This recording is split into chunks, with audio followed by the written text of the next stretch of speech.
Now I'd like to introduce Kim Kennedy. I met Kim at a conference in Pennsylvania years ago. She's a great activist, and she's actually the one who put together tonight's program. So I'm going to turn it over to her to introduce our speakers. So go ahead, Kim. Okay, first of all, Chris, a great big thank you to you for making this possible. Extremely grateful, and just thank you again. Welcome, everybody. I know some of the folks on here, and I'm so glad that you're here. It is going to be a wonderful, wonderful presentation. But very briefly, let me say that we decided that we wanted to celebrate America's 250th anniversary. And some of the things that we saw that were being planned really didn't capture the essence of what happened 250 years ago. It was like a bomb that went off in the world, the shot heard around the world. So we are presenting Revive the Republic, and the purpose is to get people excited about people preserving government of the people, by the people, and for the people. Not original with me, that was Abraham Lincoln. But the presenters tonight are three people that I have the utmost regard and respect for.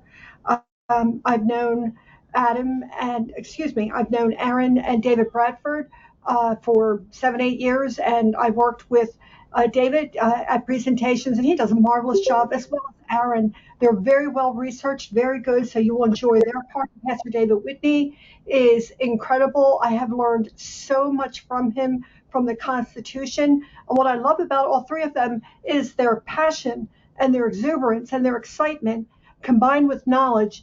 It doesn't put you to sleep, just the opposite. It stirs in you a desire to preserve liberty, which is our end goal. We are also doing Restore the Constitution and taking it around the state of Pennsylvania as our template. We want to take it around the country and just equip citizens on how to preserve a representative government, how to participate in that, because civics was abandoned years ago. Anybody listening who's interested in being a part of that, we're into collaboration. Pastor Whitney will put our contact information up afterwards, and we'd love to talk to you. So without further ado, I turn it over to the gentleman. Well, welcome, everyone. I wanted to begin tonight with a question. Look around you, and what do you see? In your relationships, your family, your community, your nation, and even your world. What I see are increasing clouds of darkness and pessimism. We see a lot of confusion, as Kim was talking about, intolerance, desperation, violence, isolation, despair, you name it, deceit, selfishness, corruption, but also a decreasing light, rays of optimism. We see decreasing unity, connection, community, tolerance, compassion, family bonds. All of these things seem to be diminishing. I mean, love, joy, peace, patience, kindness, gentleness, self-control, commitment to things that truly matter in this lifetime and the next. We're living in a United States today that is a country at war with itself, in my view, a country for whom a large segment of its citizens has either lost their identity, both as individuals and as a country, or worse yet, never knew who they were in the first place. Sadly, most Americans today cannot tell you what it means to be an American, or a man or woman for that matter. We're here tonight to tell you a story.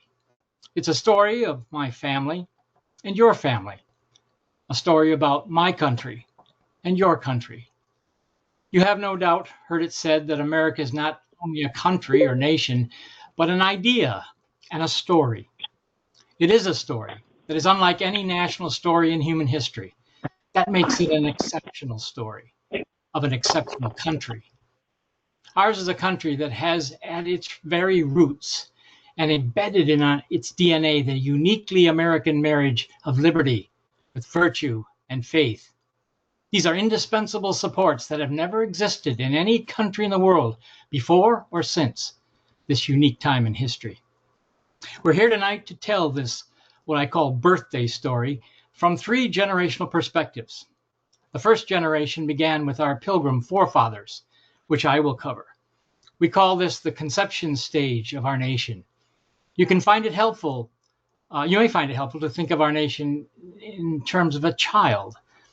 There had to be a conception, an impregnating event that led to a gestation period in the womb followed by the birth itself. My son Aaron will pick up the story of that in-between period, between conception and before the birth of the country. He will show you how the ideas and principles developed during this incubation period and how it served to prepare the way for the nation's birth. And then Pastor Whitney will then complete the story by telling of the birth pangs and eventual birth of the Republic itself during the Declaration of Independence, including that birth announcement and the Constitution and the beginnings of our Republic.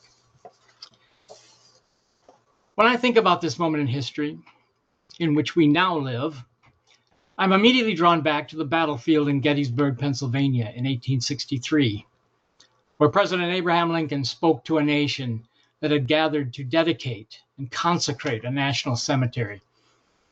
He began his remarks with the words, "407 years ago, our fathers brought forth on this continent a new nation, conceived in liberty and dedicated to the proposition that all men are created equal.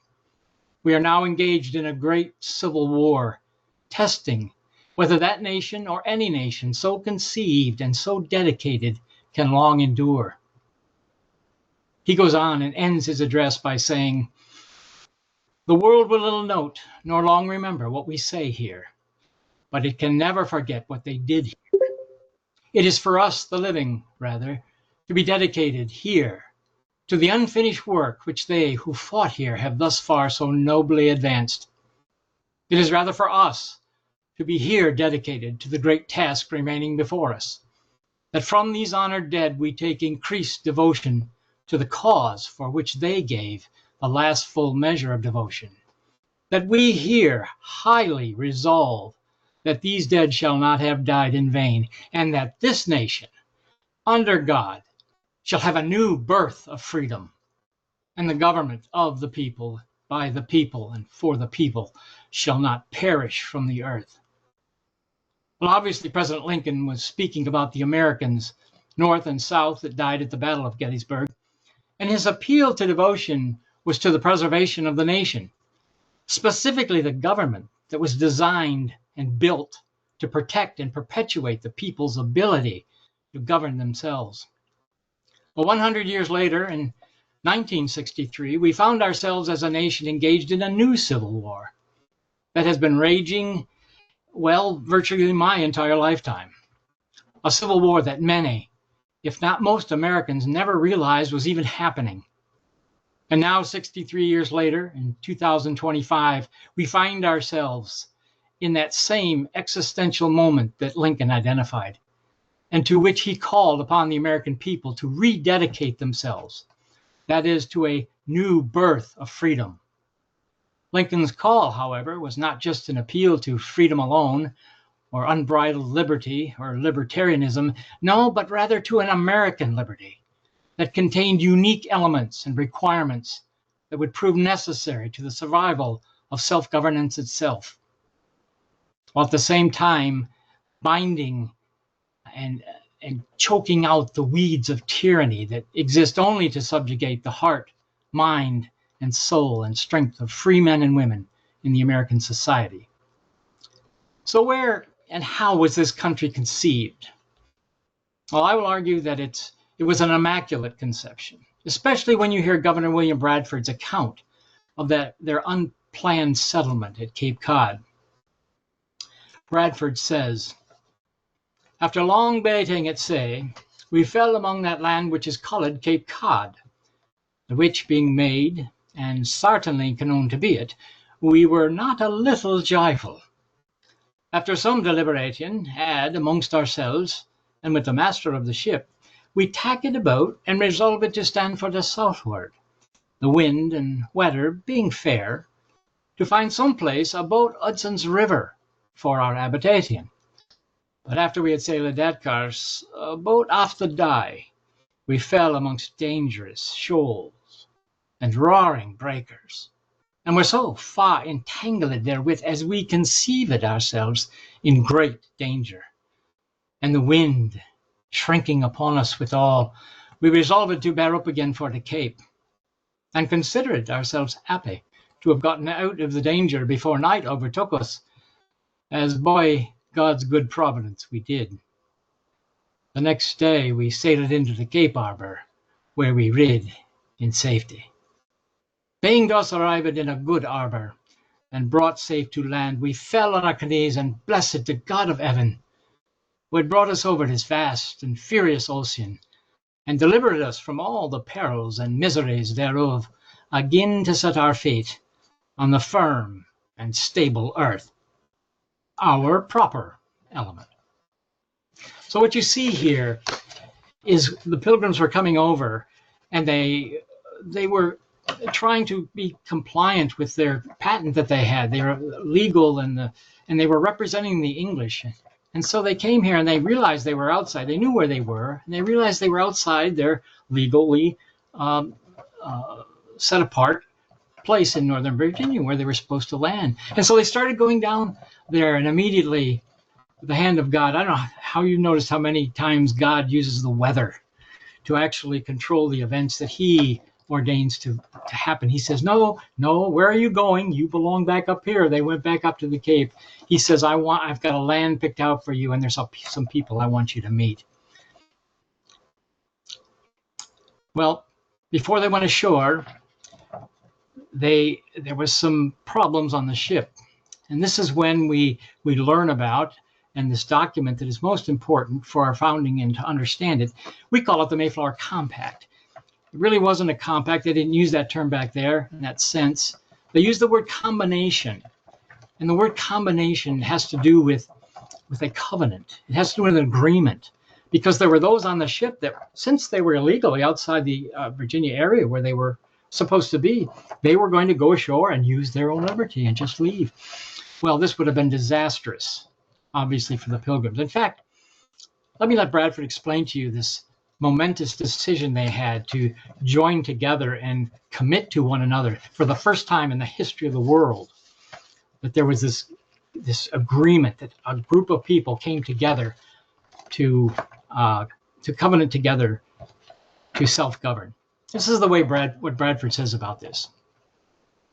He says, I shall begin with a combination made before we came ashore, being the first foundation of our government in this place, occasioned partly by the discontented and mutinous speeches that some of the strangers amongst us let fall from them in the ship, that when they came ashore they would use their own liberty, for none had power to command them, the patent we had being for Virginia, not for New England, which belonged to another government, of which the Virginia Company had nothing to do.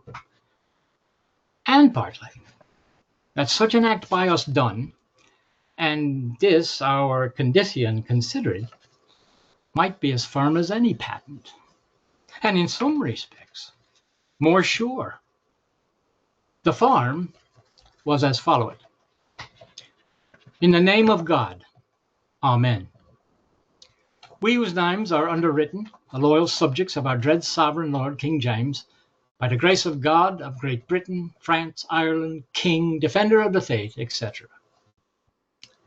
Having undertaken, for the glory of God, and advancement of the Christian faith, and honor of our King and country, a voyage to plant the first colony in the northern parts of Virginia, do by these present solemnly and mutually in the presence of God and one of another, covenant and combine ourselves into a civil body politic for our better ordering and preservation and furtherance of the ends aforesaid, and by virtue hereof to enact, constitute, and frame such just and equal laws, ordinances, acts, constitutions, and offices as from time to time shall be thought most mete and convenient for the general good of the colony, unto which we promise all due submission and obedience. In witness whereof we have hereunder subscribed our names at Cape Cod, the 11th of November, in the year of the reign of our sovereign Lord King James, of England, France, Ireland the 18th, and Scotland the 54th, Anno Domini 1620. Well, after this, we chose or rather confirmed, Mr. John Carver, a man godly and well approved amongst us, our governor for that year. And after we have provided a place for our goods, or common store, and begun small cottages for our habitation, we met and consulted of laws and orders for both our civil and military government, as the necessity of our condition did require. In these hard and difficult beginnings, we found some discontents and murmurings arise amongst some, and mutinous speeches and carriages in others. But they were soon quelled and overcome by the wisdom and patience and just and equal carriage of things by our governor and better part, which clave faithfully together in the main.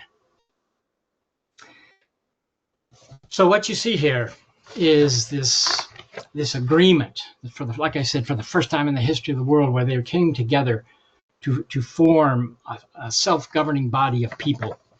The original Pierce patent they had was obviously not in effect. They never did employ it because they were outside the designated area that was legally for them to be. And however, as they continued to develop the colony, the second Pierce patent was introduced or was given to them that really affirmed that they're as a governing body are sanctioned and certified by the king. That was they issued them a new patent by 1627, and it as about over the first 15 years, as they developed these rules and laws and policies and procedures, what they ended up doing is codifying them in 1636 with the Pilgrim Codes, is what they were called. And it codified the self-governing laws and ordinances they had established over the 15-year period since their arrival. So these are the two documents we wanted to look at. But at this point, I want to turn the story over to my son, Aaron, for the next leg of this journey. Well, my name is Aaron Bradford, and I stand before you tonight dressed as a patriot soldier of Washington's army and one of his most famed and storied regiments of the Delaware Continentals. And I wish to continue that story as we've gone from the patriot perspective, from the Pilgrim perspective to the patriot perspective, to see how that story continued.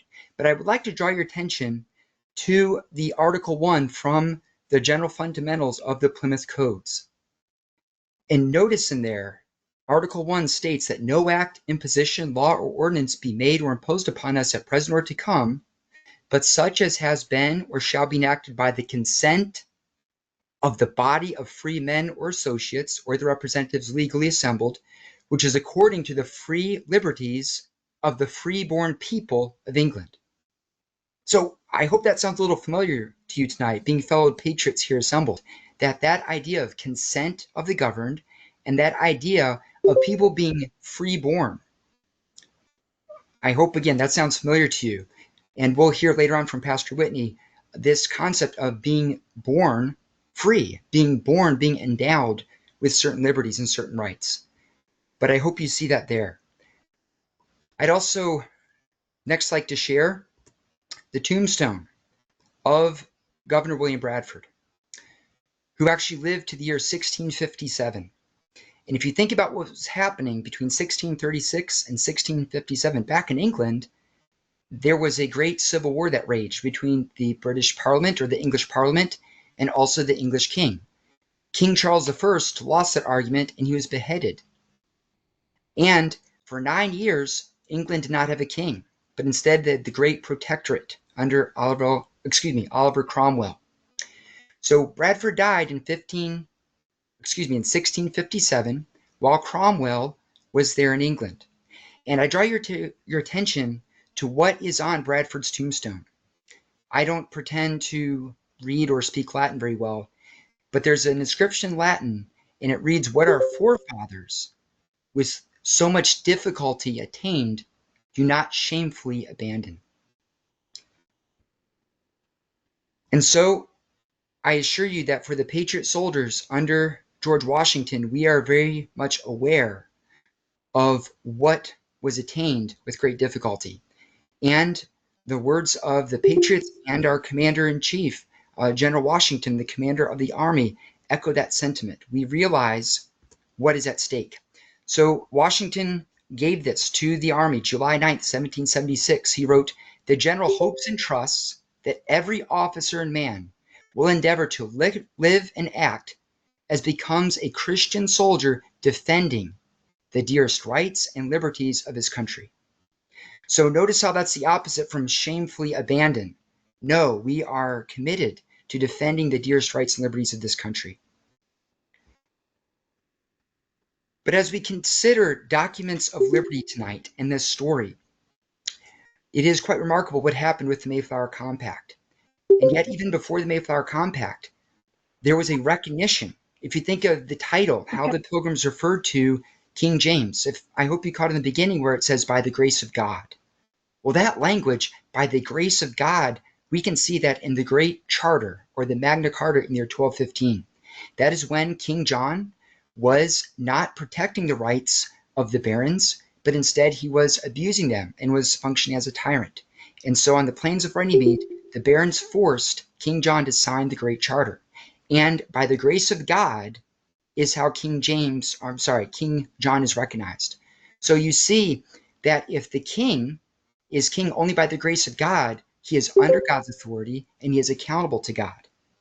And the requirements for a good king include a king that is just, and a king that recognizes, and a king that protects those dear liberties of freeborn people of England. So you see for centuries that had been an understanding and expectation. But I think it's also noteworthy that whether it's Plymouth Colony, as you see the seal of, or the Massachusetts Bay Colony, or the Connecticut Colony, or the Virginia Colony, these colonies over here in the New World or in North America had charters signed by the king and under the king's authority. But if you understand that there's God and then the king and then these charters, the lower magistrates, that is where our rights come from, and there's that expectation or a covenant or an agreement of what is expected of a king, that a king can even be held accountable to God. Well, in the year 1660, after 9 years of Cromwell being the head, as it were, of the government in England, there's a restoration of the monarchy to the English throne. And King Charles II comes to the throne in the year 1660. The very next year, in 1661, is when the great Massasoit, the chief of the Wampanoag people, that's when he passes. So you see, from one generation to the next generation, we have the original leaders have now passed away, and now we're back to having a king in England. But the very next year that King Charles assumes the throne, along with the English Parliament, there is the passage of the Navigation Act of 1660. And many colonists believe that the king is not protecting our liberties, and the king is allowing interference of the English Parliament to interfere with our commerce and with our trade. And if you see the ships there and you think about how much the colonies depend on trade, and so that regulation and interference with our trade is quite concerning. And there's an understanding that the English Parliament does not have the ability or the jurisdiction to interfere with our trade. So what is the reasoning to say that this is unlawful? In the year 1550, the city of Magdeburg in Germany was besieged by the Holy Roman Emperor that demanded submission. 9 Lutheran pastors wrote a confession, and they sought to define and articulate, this document of liberty here articulated the different levels of tyranny and what the duty of Christians should be based on the level of tyranny. The first tyrant that they identified is, as you see, the excessively atrocious tyrant, or perhaps the excessively annoying tyrant. But the second tyrant is the lawless tyrant. So many of the colonists believe, wait a minute, King Charles and the English Parliament, they match both of those. Not only is this interference with their trade annoying, but it's awful lawless. The king is breaking his charter, his covenant with us. So what should we do then? And the Christian teaching is, with those levels, you are to forbear. Or in Romans, the Apostle Paul said, in as much as possible, live at peace with all men. And thanks to a vast 3,000-mile ocean in between England and the colonies, these restrictions are largely ignored. And we simply wish to forbear. This happens for decades, but in the year 1745, New Englanders, along with professional troops from King George II, they are successful in conquering a mighty Catholic stronghold up there in Louisbourg in Nova Scotia in Canada. However, this is kicking up a hornet's nest, as it were, because the very next year in 1746, Duke d'Anville assembles the biggest armada that had ever been seen in North American shores. He assembles 65 ships and 11,000 men. His orders are not only to take Louisbourg back, but then to proceed down the coast and lay waste with fire and sword, and burn, kill, and destroy everything that he comes across. Now, mind you, at this time, there are essentially no British regulars that are stationed in New England. So therefore, we are powerless, we are defenseless. The New Englanders believe this. And the governor of Massachusetts issues a day of fasting and humiliation and prayer. Now, I don't know if any of you have been to Boston before, but should you go to the Old South Meeting House, there's a very high pulpit.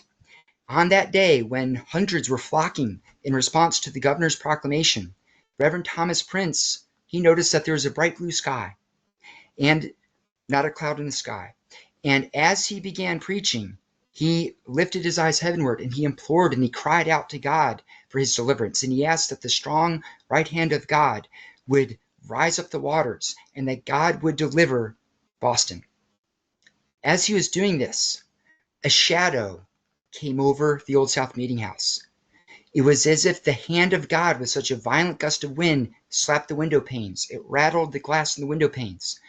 The sexton swore he wasn't ringing the church bell, but the great big heavy bell clanged twice wildly. And as this is happening, Reverend Prince is looking to the heavens with both hands raised and saying, "Yes, Lord, we hear you. Yes, Lord, please deliver us." And then, with tears streaming down his face, he said, "May you receive all the glory."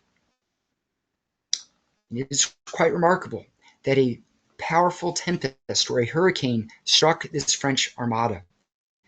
Two of their strongest frigates were sunk. Thousands were struck with scurvy and pestilence and plague. Duke d'Anville himself died, and his second hand drew a sword and ran him through himself because he was so grief-stricken at what had happened.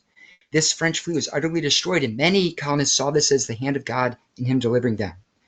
9 years later, there's a great war between the French and the English, and the French have many allies.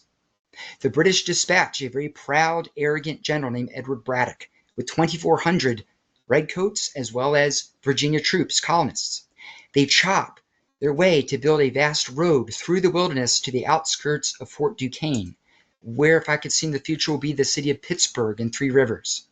Well, as they come out to a meadow, the vanguard, the advance party of the British troops, run into 700 French Marines and Indian allies.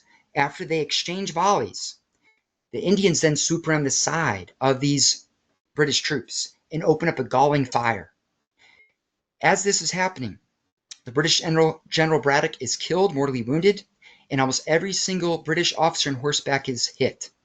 But there's a 23-year-old young Virginia lieutenant colonel by the name of George Washington, who has 2 horses shot out from under him and 4 holes through his coat from balls, and yet he is not touched. Years after this battle happens, there is a chieftain who brings some of his warriors with him, and they're sitting around a campfire, and he says, "I was at that great battle along the Monongahela, and I and my warriors concentrated all of our fire at you. We fired at you for at least 15 minutes or so, and then we realized that there was a higher power watching over you, and we stopped. We realized that you were being spared, and there's nothing we could do." But sadly, at least 500 of those British troops and Virginians were killed. Many, sadly, were scalped, and many of the women and camp followers were also kidnapped or killed as well. So notice how the colonists are learning this humiliation and a reliance upon God. They've seen God destroy the French, but they also have seen the British troops be humiliated. And so this will strengthen a movement called the Great Awakening, which really began with the repentance that took place in the aftermath of the Salem witch trials and continued and only grew stronger. Here you see George Whitefield, who is preaching to throngs of thousands. It said that Whitefield had the voice of a lion and could be heard up to a mile away. And it is said that about 80% of colonists up and down the seaboard heard George Whitefield preach. and bring the gospel, the good news of salvation through Jesus Christ our Lord, over sin and over death. So this gave colonists conviction that God is strong to save. Under God, they can be delivered from any power on earth that can come at them.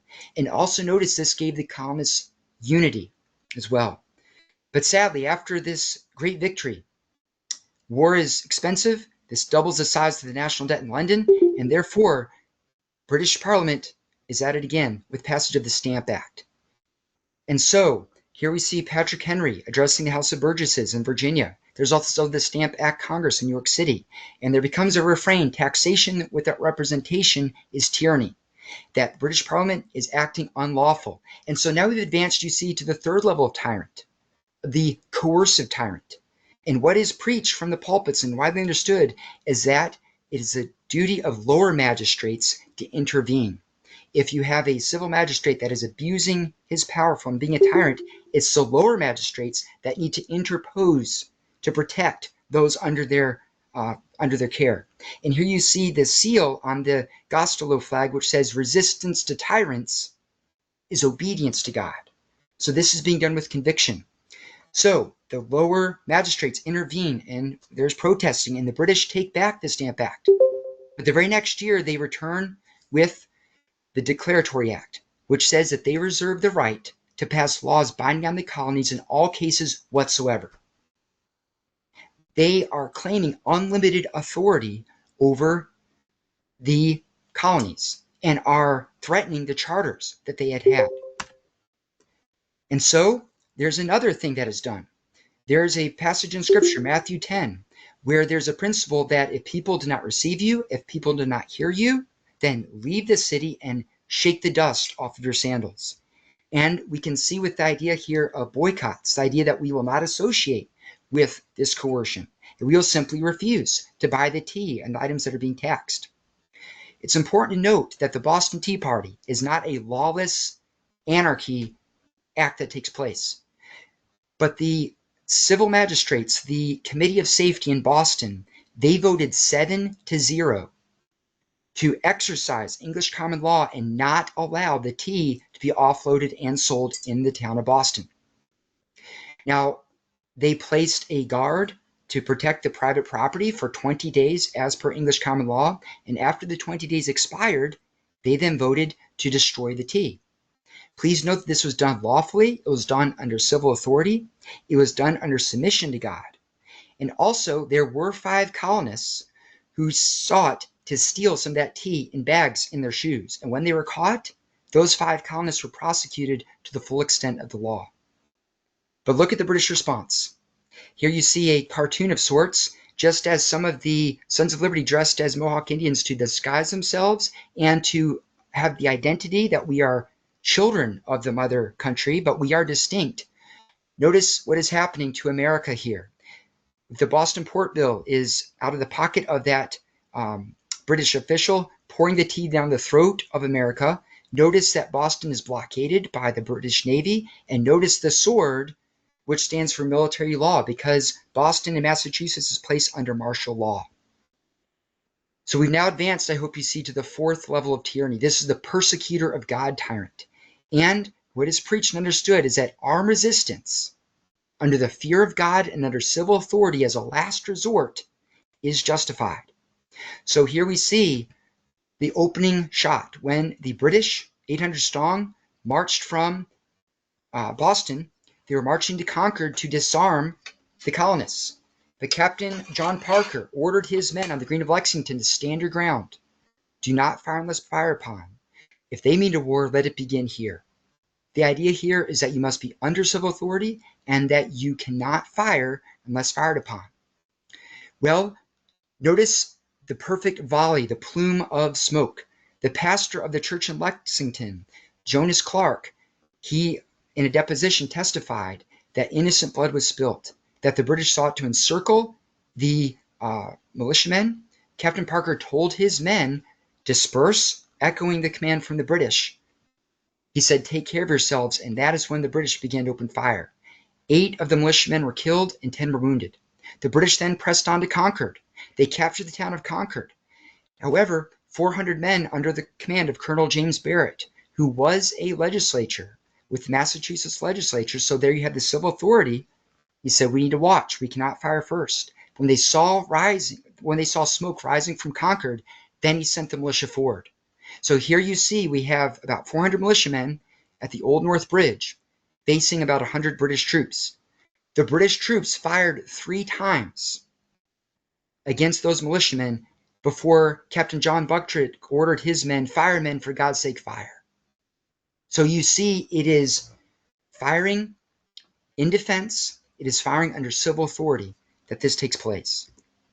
So I'm going to close now with another document of liberty that, dare I say, very few people, Americans, know about. Almost 1 year to the day before July 4th of 1776, the Second Continental Congress in Philadelphia passed a declaration setting forth the cause and necessity of taking up arms. And so you see their words, our cause is just. We gratefully acknowledge his providence will not permit us to be called into this controversy until we're grown up to present strength.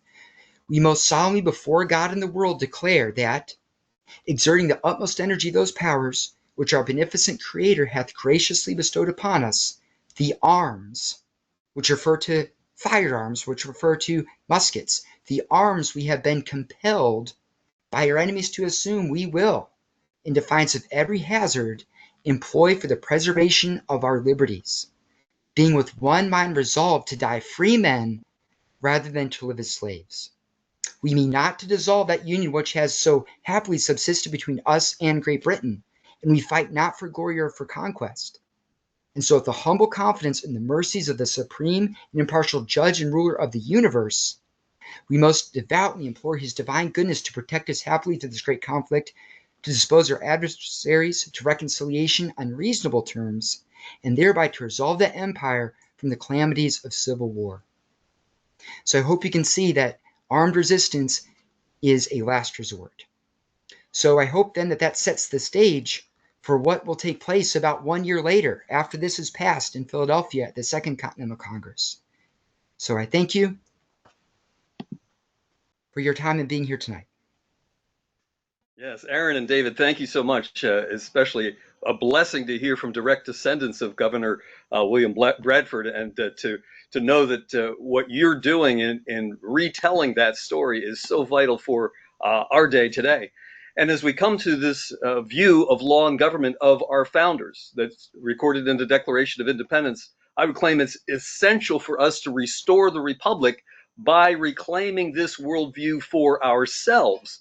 We call it the American view of law and government because it was the view of our founders. And there's one foundational presupposition that's essential to understand at first, and is this: we hold these truths to be self-evident. That is, that truth exists, truth is absolute, truth is objective and unchanging. And of course, in our day, that's an argument.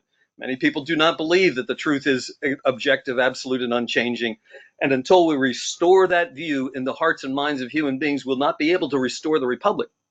But we see a revival taking place today, as I believe people are recognizing the danger and the disaster of rejecting absolute truth, unchanging and objective truth. And so, built on that foundation of absolute truth, there are 5 specific presuppositions in the Declaration of Independence that, again, we need to recover each and every one of these in order to be able to show what it means to restore this republic. The first is that all men are created equal. Notice that word created. It does not say they were evolved, that they came up out of the slimy ooze and grew legs and somehow ultimately became human beings. No, they are created. All men are created. This presupposes, of course, that there is a God who created all things.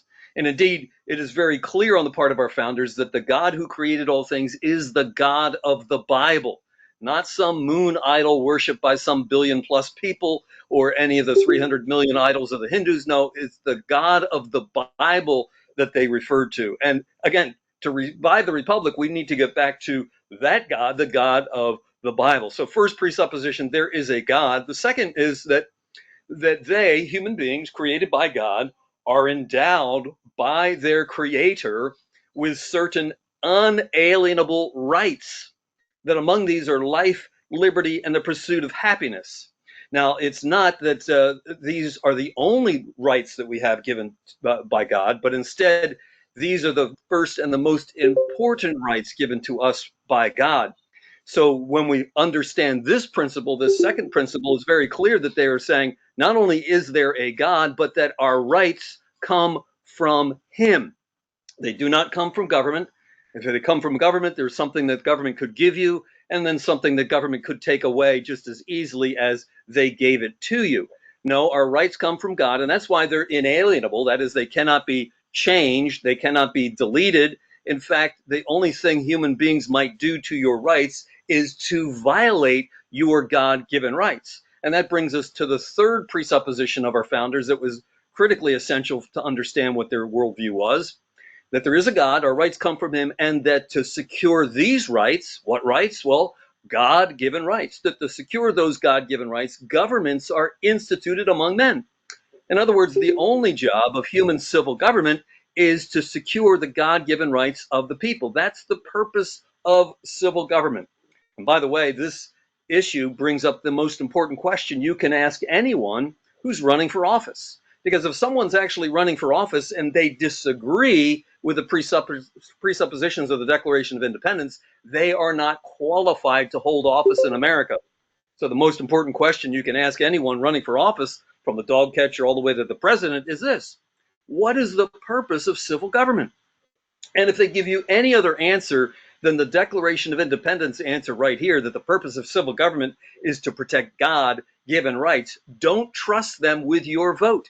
Don't put them in office because they're going to do something other than protecting the God-given rights of we the people. And often what they'll be doing is the socialist program of let's create a level playing field. Let's do for those who cannot do for themselves, and so on and so forth, all which involves stealing money from you as a citizen and distributing that money to their favorite chosen person. Well, it might be somebody who illegally broke into our country. Whoever it is, they're going to steal your money and give it to somebody else rather than protecting your God-given right to keep the fruit of your own labor. These three are foundational. There is a creator God. Our rights come from him. The purpose of civil government is to protect those God-given rights. Now, in addition to that, the fourth presupposition is that civil governments derive their just power from the consent of the governed. In other words, they just don't have power because they grabbed the power in a battle and they were the toughest warrior or something like that, which is usually how most governments form. Somebody is stronger than an opponent, they defeat the opponent, and they become the government. No, no, no. Our founders said just power is from the consent of the governed. As Aaron was sharing with us, that the colonists were very clear that there was unjust power being exercised by King George III. There was unjust edicts like the Stamp Act and so on being issued, and that they did not consent to this governing. And the consent of their government was the English Constitution, although an unwritten constitution. It was clear, and the king had taken an oath to uphold that constitution and was violating his oath to uphold that specific constitution. So the fourth presupposition is that all civil government is by consent of the people, we the people. The question many people ask today then, well, David, if it's by consent, I don't ever remember getting a document presented to me saying, sign here that you consent to the government of Washington, D.C., and the government of your state capital, and the government of your county seat, and so forth. I don't ever remember signing a document of consent. Well, none of us signed that document of consent because the document of consent is our founding documents. The Declaration of Independence, the Constitution, the Bill of Rights, and the subsequent 17 amendments in addition to the Bill of Rights. So those documents together form the consent. And when the civil government, federal, state, and local, abides by that standard of our Constitution, our Declaration, our Bill of Rights, when it abides by that standard, then we consent to be governed by them. But when they do not follow that standard, when they violate that Constitution, when they steal money from us to spend it on something they have no permission to spend it on, such as, the Department of Education comes to mind, but you could talk about the EPA and OSHA and 100 other federal agencies and state functions that are unconstitutional. We are saying in the Declaration of Independence, we do not consent to them ruling over us with a violation of the founding documents. So all civil government is by consent of the people. And quickly now, because I know my time is just about up, The fifth presupposition is this, that whenever any form of government becomes destructive of these ends, what ends? To protect our God-given rights, to abide by the agreement we the people have made with our civil government, our founding documents. Whenever any form of government becomes destructive of these ends, it is the right of the people. Another God-given right here, the God-given right of the people to alter or to abolish that government. And so while they were separating from Great Britain, they were not saying that no government, we should have anarchy. No, no, no. They're saying we're going to form a government that will abide by the contract that the people create together. So that's the fifth presupposition. Whenever any form of government becomes destructive of this purpose of protecting the God-given rights, the people have the right and the duty to alter or abolish it. And by the way, we don't need to abolish it. We just simply need to revive the republic. We need to go back to the founding documents. We need to understand the Declaration of Independence, the Constitution, all 7 articles. We need to understand the 10 items in the Bill of Rights and the subsequent 17 amendments to our Constitution. We need to revive it in our understanding, and then we need to enforce it with those people we put in office. They need to get a message clearly from us that we will not tolerate them continuing in office if they continue to violate this contract that we the people, by consent of the governed, we the people have entered into with them. Now, all of this is going to take a grassroots effort across the country where we revive in the minds of the people of America that there is a God. Secondly, that our rights come from him. And thirdly, that the only purpose of human civil government is to protect those God-given rights, and that all civil government is only legitimate when it's by consent of the people. And our consent is those founding documents. If they will not abide by those founding documents, we need to eject them from their position of power and authority and restore the republic, because we have seen so many violations. Doge has just revealed endless violations, but we see so many violations taking place that we the people need to restore the republic. And so we thank you for being part of this Revive the Republic presentation. If you're interested in more information going forward, here's a contact information for Kim Kennedy, as well as a phone number. Okay, and that brings us to the end of our time together tonight. I want to thank everybody for being here. Once again, thank our presenters, and I wish you all a good evening. Bye now.